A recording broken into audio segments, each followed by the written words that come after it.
Hello again and welcome back to English Today. This is DVD 17 and the fifth DVD of your upper intermediate level. And in this DVD, we'll begin with another 2 episodes of our story, That's Life, followed by our special TV programs, where our culinary experts will be talking about how to set the table. This will be followed by a discussion about e-commerce and about doing business on the internet.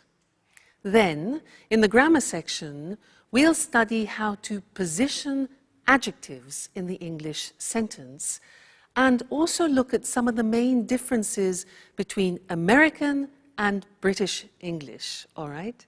So, enjoy yourselves and enjoy your viewing.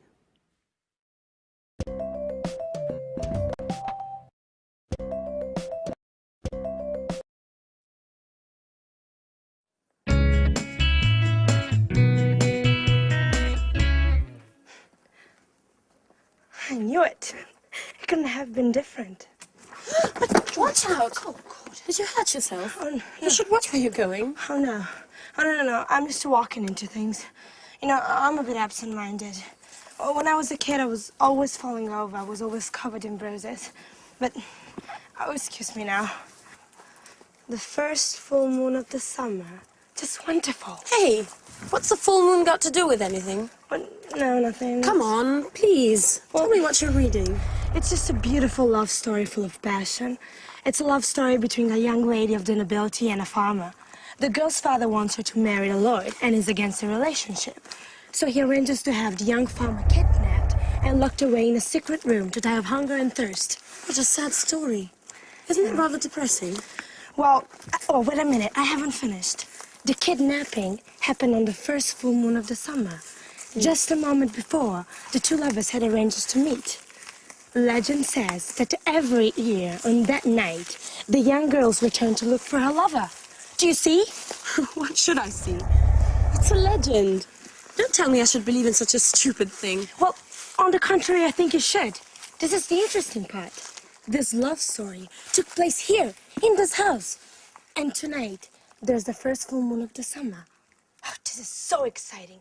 I know this holiday would bring some pleasant surprises. You must be mad. And by the way, where on earth did you find this book? Well, up in the Arctic. It must have been written by one of Paolo's ancestors.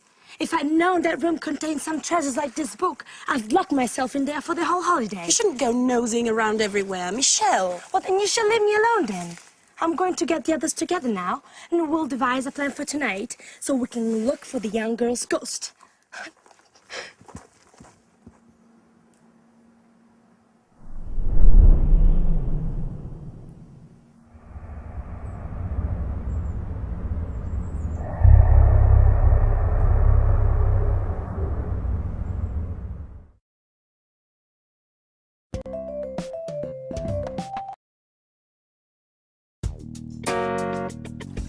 Hey, Sarah! Lick a flip!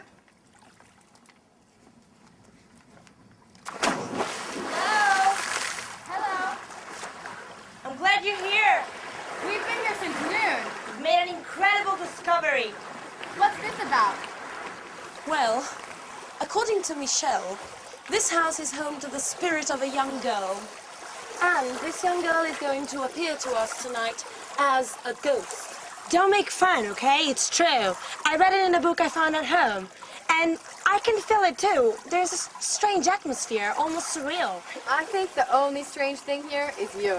That's exactly what I said. Okay, enough of that. Listen to me. This is the plan for tonight. When the moon's out in the sky, we'll get some candles and go and look for the ghost. Paolo, didn't you know anything about the story? Well, my grandfather did tell me something about it. And when I was a boy, I used to go looking for spirits with my cousins. And didn't you feel frightened? I know, it was a great fun. Sure, everyone knows ghosts don't exist. Oh, you're wrong there. You know, one night, we heard some strange noise. Someone was shouting. Oh, we were so scared. And we ran up to our rooms and my youngest cousin cried for 2 days. He was so terrified. What rubbish. I think you just invented the whole story. Okay, stop arguing. Paolo and I are going to look for the ghost tonight. Sandra, you coming with us? Well, I don't really believe in these things, but if you're both going, well, why not? It'll be a bit of change from the other evenings. And, by the way, I'm quite curious to find out whether this ghost really exists or not. Sarah, are you coming with us? Oh no, I don't believe in spirits, and I don't do such stupid things. I'll just stay in my room and read. Oh, come on, Sarah. Don't be the usual spoil sport. Come with us. You'll see it'll be fun. Don't insist. I said no. That damn pub. She wouldn't be like this if it hadn't burned down. I know you're right. Let's try not to let our problems get us down. Sandra, can you call Mike and Anne? And we'll tell them what's the plan for tonight. Okay. Ghost hunting under a full moon, yeah.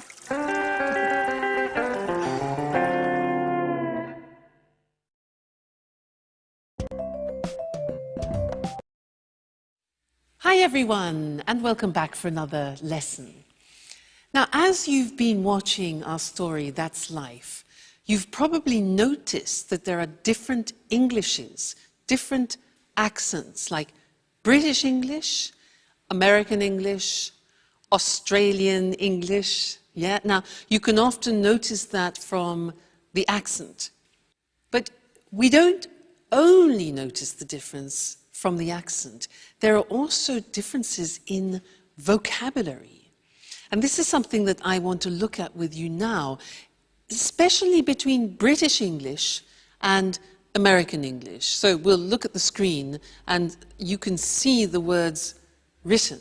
Because British English and American English, when I meet, for example, an American person, I usually don't have any problems understanding. But occasionally, let me tell you this story. An American said to me once, he said, hey, do you have a moose? And I didn't know what to answer. He said, do you have a moose? Now, in the English language, a moose is either the dessert that you eat at the end of a meal, like chocolate mousse, or it's the animal with antlers that you see in Canada. So none of those things were appropriate for the situation that we were in. So I had to say, sorry, what do you mean by moose? And for him, the moose was a mattress. You know, part of the bed that you sleep on, a moose was a mattress. So I was just flabbergasted. I could never have guessed that a moose was a mattress. So let me show you or introduce you, maybe you know some of these already, especially if you watch the cinema a lot. Some of the difference in terminologies and vocabulary between American and English, all right? Now, look at the screen. In British English, we talk about living in a flat, which is a small house in a condominium. So that's a flat. But the Americans tend to call that an apartment, all right? Then we in England have gardens, which are often attached to our houses or our flats. But in America, they call that a yard, all right? A yard. So in my backyard, you often hear. Then when you have rubbish, in England, we put the rubbish in a rubbish bin. But in America, rubbish is garbage. So they put their rubbish in a garbage can. So rubbish bin, garbage can. If I say in British English, I'm going to town, the Americans will say, I'm going downtown. I'm going downtown. In England, walking along the streets, the part beside the street itself, beside the road, is called a pavement. But in America, that is called a sidewalk. Pavement, sidewalk. We put our cars in a car park, but in America, they call a car park a parking lot. Okay? Parking lot. in Britain, we drive on motorways, whereas in America, you will hear the word freeway or highway or even superhighway. All right, so motorway in Britain, freeway, highway in America. Then when all the roads come together, we call that in English a junction. But the Americans call it an intersection. Junction, intersection. When we are traveling in our cars, we go and we buy petrol. The Americans buy gas or gasoline. For us, gas is a liquid air. So, gas, gasoline, in British English is petrol, okay? Then, in England, we go to the cinema. In America, they prefer often to use movies, go to the movies. Then, for example, if you go to a theater and you want to go to the wardrobe, for example, and leave your coats, etc., very often in America, that is called the closet. So, wardrobe, closet. Then, if you're in a restaurant, to begin with, we in England have a starter. The Americans have an appetizer. And this is very interesting. When you take potatoes and you fry them, and for example, you have it with steak, in English, those are called chips. The Americans use French fries. Now, in English, when you have a bag, for example, at a party, if you're having an aperitif, we often have nuts and what we call crisps. Now, crisps are very thin pieces of potato, chopped up very finely, and then cooked, usually in hot oil, and put in plastic bags. Now, we call those crisps, but the Americans call them potato chips. So it's very confusing. For us, chips is what you have with steak, and the crisps are the things that you have in the bag, all right?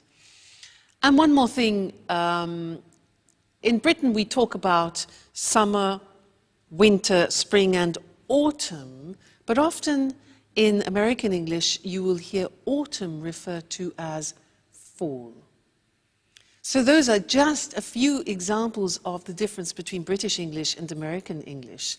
But keep noticing the differences especially when you're watching films, because it really is very interesting, and it will help you in preparation for when you go to both countries. All right, so good to see you again, and I look forward to seeing you again in the next lesson. Bye.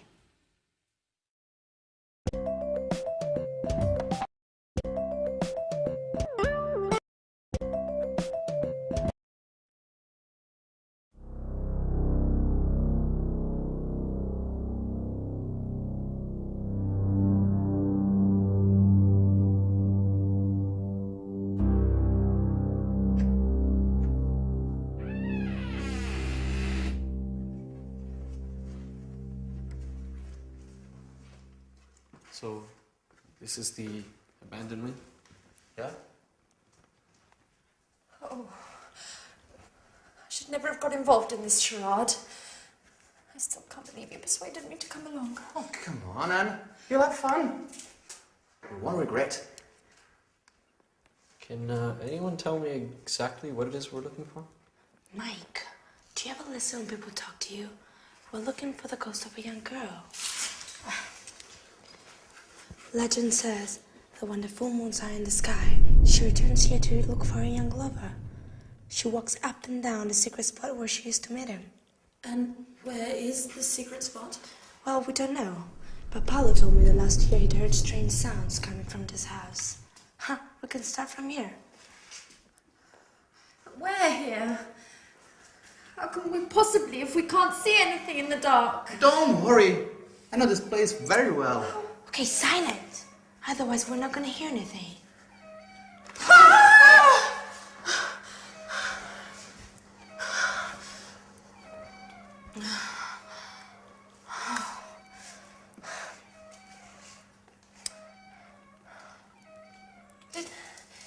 Did anyone ask Sarah if she wanted to come along with us? Of course we did. She isn't interested. She doesn't believe in ghosts! Well, you still should have insisted. It's not nice to leave her all by herself at night. Okay, can we please start searching again?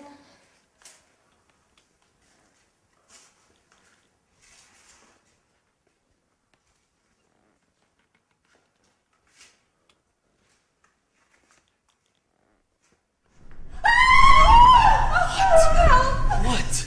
There's somebody here. Somebody I don't see anything. Are you sure? touched me on my shoulder. Yes, I'm sure. I'm sure they squeezed my shoulder.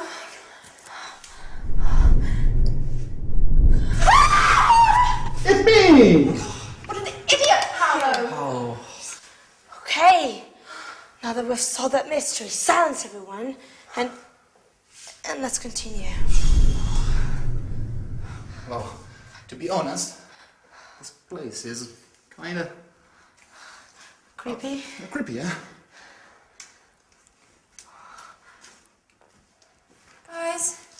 Guys, wait for us. Please.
Who's come to disturb my eternal sleep? Crikey, I'm not feeling very well. I think I'm going to faint. Shut up! Well, no, we read about you and we want to get to know you. I don't like intruders. Do you know what happens to the people who cross my path? What happens? A horrible death. You must choose between being burnt alive or being eaten by wolves. Oh my God. Oh, listen, Miss Lady Ghost. I think there must be some misunderstanding here. We're all going to leave now and let you look for your lover in peace and quiet. Right, everyone? Don't move an inch. It's too late. Your fate has been decided. Oh, I beg you, please don't kill us. I didn't even want to come. They forced me to come with them. Really. Be quiet! Now, all of you, close your eyes and put your hands up in the air. And now...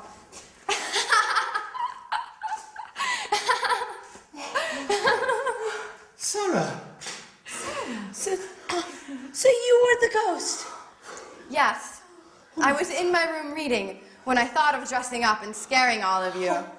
And I must admit, it was worth it. You don't know how funny you all looked. Your faces white with fear and your voices pleading for mercy. I've never had so much fun. Yes, but you gave us all a big shock. Yes. But if it's made the old Sarah come back, then long live ghosts!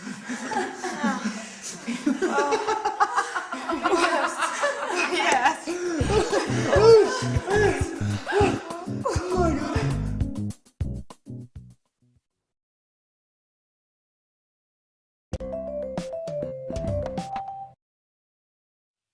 Do you believe in ghosts? I do. You know, once when I was teaching in England, I was in a mansion, a beautiful old house in the country. And they told me that every day in one of the rooms in a mansion, there was a breeze which passed through the room every afternoon at 4 o'clock. And they said it was a friendly ghost, a woman who haunted the house. Every day she passed through the room at 4 o'clock on the dot. I believe in ghosts. They're all in Scotland and Britain, I think, in general. Now, I want to do something with you in this lesson related to English adjectives. If you look at this bag, if you want to describe this bag, you could say it's big, you could say it's brown, it's useful, it's casual. So these are a few adjectives which you could use to describe the bag. Now, the problem is if you want to use more than one or two adjectives before the noun, how do you order them? Do you say it's a big, casual, useful brown bag, or it's a brown, big, casual, useful bag? That's the problem. Well, in English, there is an order, a specific order, which we're now going to look at on the screen together, so that you can decide every time you're using adjectives what order to put them in. Let's take the bag. So look at the screen. The first adjective that we would say is the adjective of opinion. So adjectives of opinion are, for example, interesting, boring, fascinating, in this case, useful, okay, or even casual. Then we talk about the dimension or the size. So it could be big, small, thin, thick. In this case, the bag is big. After we talk about the age, is it new, is it modern, is it ancient, is it old? And I think we could say about this that it's a new, more or less, a new bag. So far we have a useful, big, new bag. Then we talk about the shape. This bag is square. It could be oval. It could be round. So we've got shape. Then we talk about the color. For example, pink, blue, light green, brown. After that, the origin. Is it French, English, American, Italian? Okay. And then the material it's made of. If it's wooden, plastic, woolen, cotton in this case. So, if we want to describe this bag using all those adjectives, it would become this. Its opinion.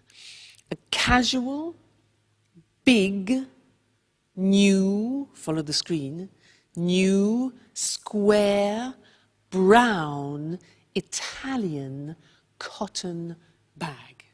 Okay? Now, we don't usually put 8 or 9 adjectives before the noun, but if you do want to use 3 or 4, then that's the order which you follow. And remember that in English, all adjectives go before the noun, not after, because in some languages you can put adjectives before the noun and adjectives after the noun. However, in English, the rule is adjectives always before the noun. Okay? Great. So that's the lesson about adjectives, and I'll see you very soon. Bye.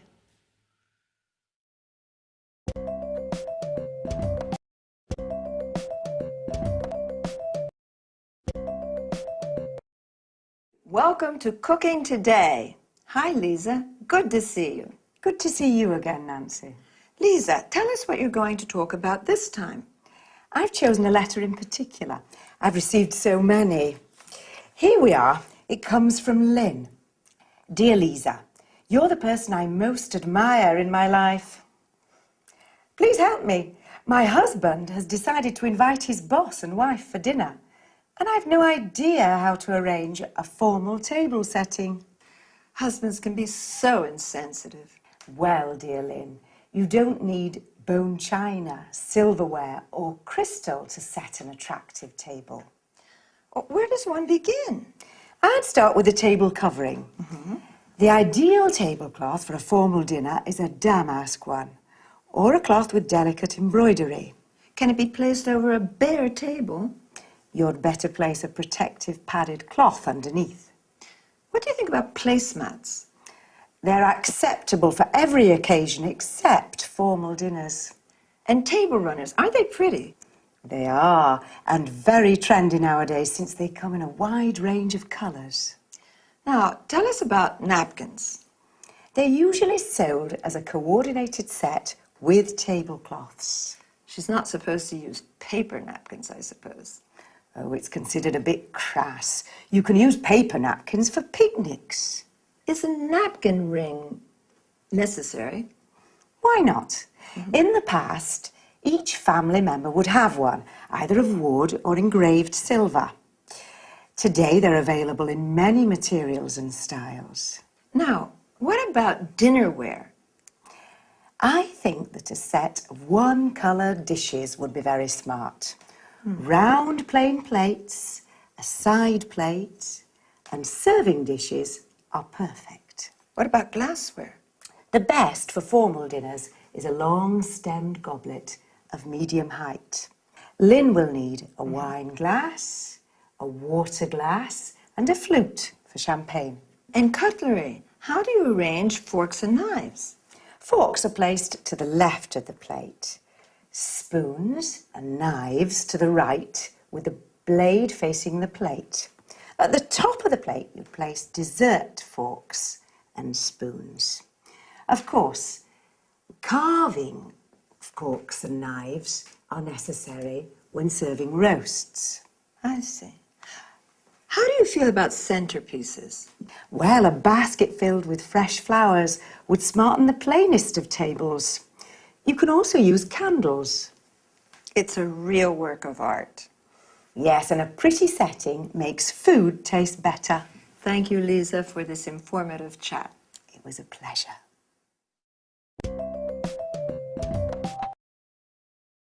Now, let's see which term Lisa used to talk about table setting. First of all, she said there are different kinds of table coverings. A tablecloth is what we use to cover the table with during meals. Placemats are individual settings for more informal meals. Table runners are long and narrow pieces of fabric which can hold several places. A centerpiece can be placed in the middle of the table, usually with fresh flowers as decoration. If you want to protect your table from stains or heat, you better place a protective padded cloth under the tablecloth. A napkin is what we use to wipe our mouths with while eating. Today, paper napkins are rather convenient, but don't use them when Lisa is invited. A napkin ring is a ring of different materials, fabric, wood, silver, which allows people to identify their personal napkin during family meals. Now, let's go to dinnerware or dinner service, also called crockery, or plates, side plates, or serving dishes used for meals. Glassware refers to glasses that can be wine glasses, water glasses, or flutes used to drink champagne. A stemmed goblet is a tall glass with a stem used in formal dinners. Cutlery, commonly referred to as silverware, refers to forks and spoons and knives. Serving forks and spoons are used to serve food from the serving dish. That's all for this time. See you again next week.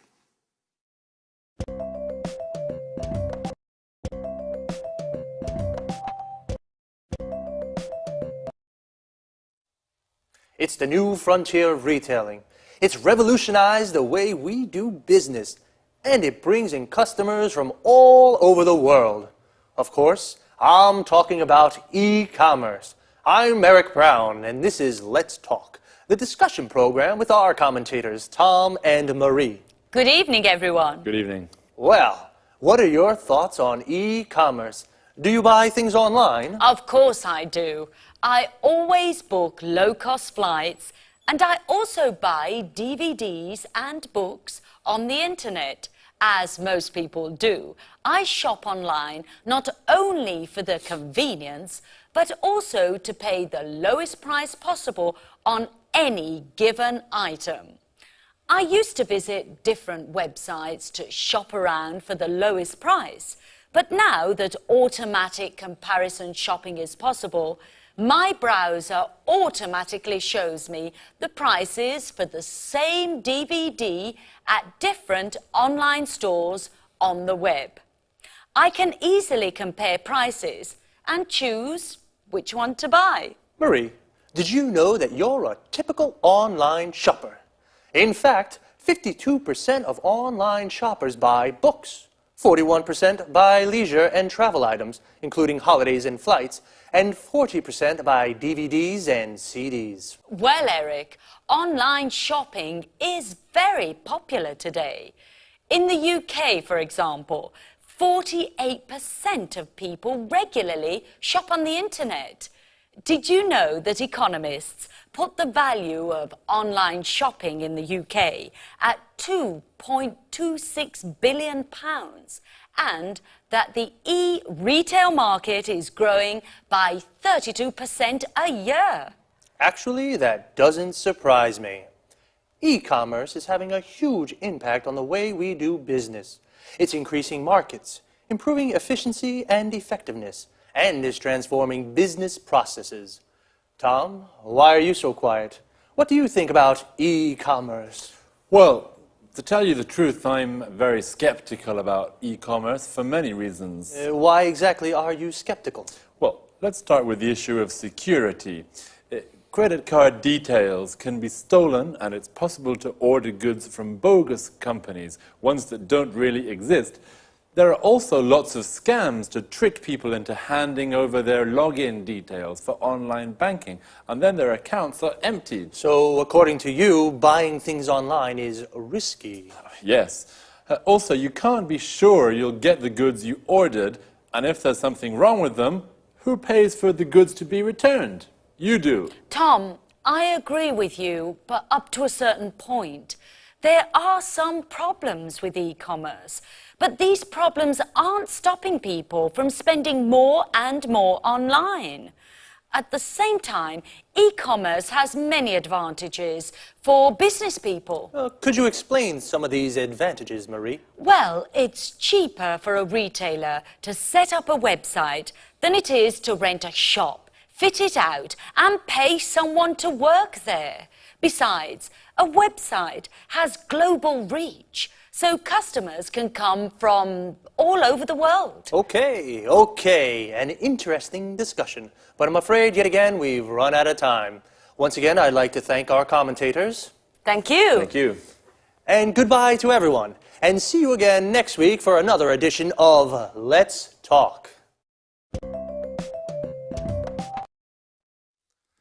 The topic today was e-commerce, electronic buying and selling. More specifically, we spoke about e-retailing and online shopping. Retailing is the selling of goods directly to consumers. Consumers are the people who buy goods. Online means with the internet. So, online shopping is buying things on the internet. The e-retail market, that is the selling of goods online, is growing. Well, online shopping has its positive aspects and negative aspects. Marie said you can find the lowest price thanks to automatic comparison shopping. Automatic comparison shopping means your browser, the program you use on the internet, automatically shows you the prices of the same products at different online stores. An online store is a virtual shop on the web. The web is another word for the internet. With this kind of shopping, you don't have to shop around. To shop around means visit different shops to look for the lowest price.